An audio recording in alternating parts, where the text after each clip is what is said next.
Hello and welcome to Logic ERP. Subscribe to our YouTube channel and press the bell icon to stay updated with the latest videos.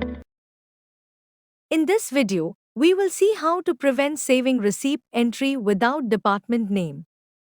To begin with, open the configuration. Under Other Options, you will find the option Department Selection Mandatory. Tick to enable the option. Next, open the column Locks option and tick to unlock the department name column. Now, save the configuration and initiate a new entry. As shown, the department name field has been enabled and is now visible in the header. Let's proceed with the entry without selecting a department name.